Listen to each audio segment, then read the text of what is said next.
നിയുക്ത മന്ത്രി OR കേളുവാണ് നമ്മളോടൊപ്പം ചേരുന്നത്. കാട്ടിക്കുളം ഓലഞ്ചേരിയിലെ അദ്ദേഹത്തിന്റെ വീട്ടിൽ നിന്ന് ആദ്യം തന്നെ അഭിനന്ദനങ്ങൾ. വളരെ സന്തോഷം. പ്രത്യേകിച്ച് കേരളത്തിലെ ഏക ST മണ്ഡലത്തിലെ MLA ആണ്. ഏറ്റവും കൂടുതൽ ആദിവാസികൾ പാർക്കുന്ന ഒരു പഞ്ചായത്തിൽ നിന്നാണ് വരുന്നത്. അപ്പോൾ ഈ SC/ST വകുപ്പാണ് കൈകാര്യം ചെയ്യുന്നതും. അപ്പോൾ ആദ്യ പരിഗണന അല്ലെങ്കിൽ എന്തായിരിക്കും മന്ത്രി എന്ന നിലയിൽ ആദ്യമായിട്ടുള്ളൊരു പരിഗണന എന്തിനൊക്കെയായിരിക്കും? അല്ല, ഞാനിപ്പോൾ ഇന്നലെ പ്രഖ്യാപനം വന്നപ്പോൾ തന്നെ ഞാൻ സൂചിപ്പിച്ചിരുന്നു. ഞാനിപ്പോൾ തിരുനെല്ലി പഞ്ചായത്തുകാരനാണ്. ഏറ്റവും കൂടുതൽ തദ്ദേശീയ ജനങ്ങൾ താമസിക്കുന്ന ഒരു ജില്ലയാണ്. അപ്പോൾ അവരുടെ ഈ ക്ഷേമ പദ്ധതികൾ ഉറപ്പുവരുത്തണം എന്നതാണ് ഒരു ഫസ്റ്റ് പ്രയോറിറ്റി ഞാൻ കാണുന്നത്. ഇപ്പോൾ അവരുടെ കുട്ടികളുടെ വിദ്യാഭ്യാസ ആനുകൂല്യങ്ങൾ, പിന്നെ കോളനികളിലെ ഈ കുടിവെള്ളത്തിൻ്റെ വിഷയങ്ങൾ, അവരുടെ വീടിൻ്റെ കാര്യങ്ങൾ, പിന്നെ അവരുടെ ഈ ചികിത്സാ സഹായ പദ്ധതികൾ, ഈ പ്രസവ ആനുകൂല്യങ്ങൾ, ഇങ്ങനെയുള്ള കാര്യങ്ങൾക്കൊക്കെ ഒരു ഫസ്റ്റ് പ്രയോറിറ്റി കൊടുത്ത് അവരെ ഒന്ന് സഹായിക്കണം എന്നുള്ളതാണ് ഒന്ന് പ്രധാനമായിട്ട് ഒരു കാണുന്ന ഒരു കാര്യം എന്ന് പറയുന്നത്. നമ്മളൊക്കെ എപ്പോഴും പറയുന്നൊരു കാര്യം, ഈ സർക്കാർ മാറ്റിവെക്കുന്ന ഫണ്ട് അതിൻ്റെ യഥാർത്ഥ ഉദ്ദേശം കാണുന്നില്ല, അല്ലെങ്കിൽ അർഹരിലേക്ക് എത്തുന്നില്ല എന്നുള്ളതാണ്. അപ്പോൾ ഈ വകുപ്പിൽ അഴിമതി നടക്കുന്നു എന്നുള്ള ആരോപണങ്ങളുണ്ട്, അല്ലെങ്കിൽ വീട് നിർമ്മാണം എന്താണെങ്കിലും അടിത്തട്ടിലേക്ക് എത്തുന്നില്ല എന്നുള്ളൊരു പരാതിയുണ്ട്. അപ്പോൾ അതെങ്ങനെ പരിഹരിക്കാം? അല്ല, അത് എന്നെ സംബന്ധിച്ച് ഇപ്പോൾ പിന്നെ ഒരു കാഴ്ചപ്പാടെന്ന് പറഞ്ഞു കഴിഞ്ഞാൽ അത് കുറേയൊക്കെ ശരിയാണ്. അഴിമതി വ്യാപകമായി നടന്നിട്ടില്ലെങ്കിലും ഇതൊക്കെ സമയബന്ധിതമായും നേരത്തിനും കാലത്തിനും ഒക്കെ ഇത് നടത്തി കൊടുക്കുന്ന കാര്യത്തിൽ പലപ്പോഴും നല്ല രീതിയിലുള്ള വീഴ്ച സംഭവിച്ചിട്ടുണ്ട്. അപ്പോൾ ഞാനതിനൊരു ഇത് കൊടുക്കുന്നു പറഞ്ഞാൽ ഇത്തരം പദ്ധതികൾ ഇപ്പോൾ ഇവർക്ക് വേണ്ടി നടപ്പാക്കുന്ന പദ്ധതികൾ വേഗത്തിലും സുതാര്യമായും നടപ്പാക്കണം. അതിനു വേണ്ടിയിട്ട് ഉദ്യോഗസ്ഥ തലത്തിൽ ഒരു ശക്തമായിട്ടുള്ള ഒരു ഇടപെടലുണ്ടാകും.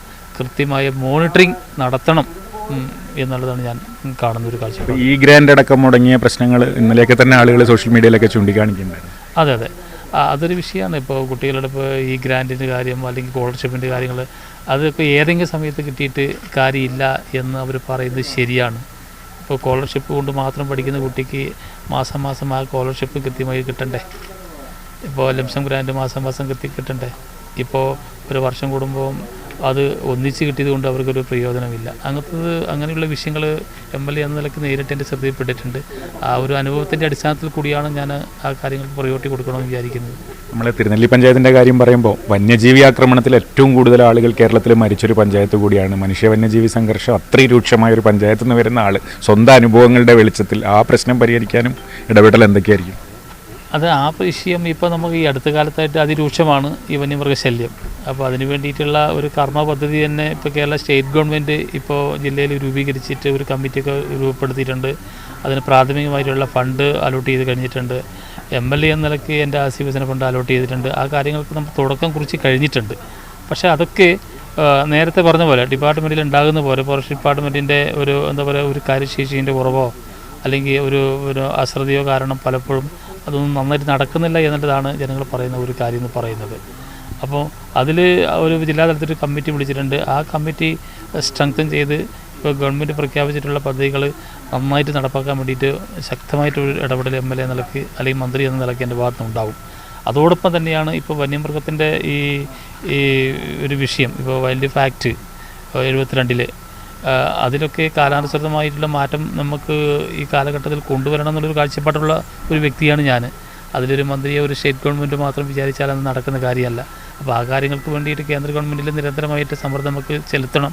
ഒരു കൂട്ടായിട്ടുള്ള ഒരു പരിശ്രമവും രാഷ്ട്രീയത്തിന് അതീതമായിട്ട് വയനാട്ടിൽ നിന്ന് ചിന്തിക്കാൻ നമുക്ക് കഴിയണം എന്നുള്ളതാണ്. കഴിഞ്ഞ പ്രാവശ്യം കേന്ദ്ര വനം മന്ത്രി വന്നപ്പോൾ ആ കാര്യങ്ങൾ നമ്മൾ നേരിട്ട് ശ്രദ്ധയിൽപ്പെടുത്തുകയും അതിനാവശ്യമായിട്ടുള്ള നിവേദനങ്ങളൊക്കെ നമ്മൾ കൊടുത്തതാണ്.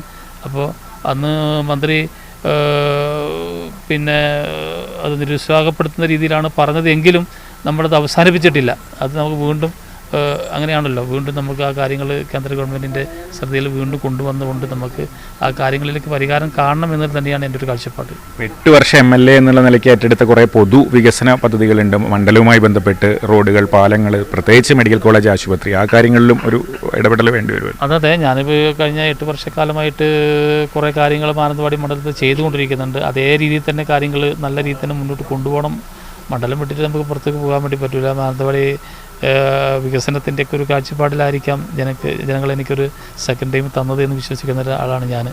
അതുകൊണ്ട് മെഡിക്കൽ കോളേജിൻ്റെ കാര്യം, നമുക്ക് ചുരമില്ലാത്ത റോഡിൻ്റെ വിഷയമുണ്ട്, ഇപ്പം നല്ല വന്യമൃഗശല്യമുണ്ട്, രാത്രികാല നിരോധനം എന്നുള്ള ഒരു വിഷയം നമുക്കുണ്ട്. വയനാട് ജില്ല ഒരു കാർഷിക ജില്ലയായതുകൊണ്ട് തന്നെ കാർഷിക പ്രശ്നങ്ങളുണ്ട്. ഇങ്ങനെയുള്ള സങ്കീർണമായിട്ട് വിഷയങ്ങളും ഒക്കെ ഒരു പ്രധാനപ്പെട്ട ഒരു അജണ്ടയാണ്. അപ്പോൾ ആ കാര്യങ്ങൾക്കൊക്കെ ഒരു മുൻതൂക്കം കൊടുക്കണം. ഇതുവരെ പഞ്ചായത്ത് പ്രസിഡന്റായിട്ടും MLA ആയിട്ടൊക്കെ നല്ല രീതിയിൽ പ്രവർത്തിക്കാൻ കഴിഞ്ഞ പോലെ മന്ത്രി പദവിയിലും തിളങ്ങാൻ കഴിയട്ടെ എന്ന് ആശംസിക്കുന്നു. എല്ലാ ആശംസകളും. നിയുക്ത മന്ത്രി OR കേളുവാണ് നമ്മളോട് ഇത്രയും നേരം സംസാരിച്ചത്. ഷമീർ മച്ചിങ്ങലിനൊപ്പം കമൽ, മാതൃഭൂമി ന്യൂസ്, വയനാട്.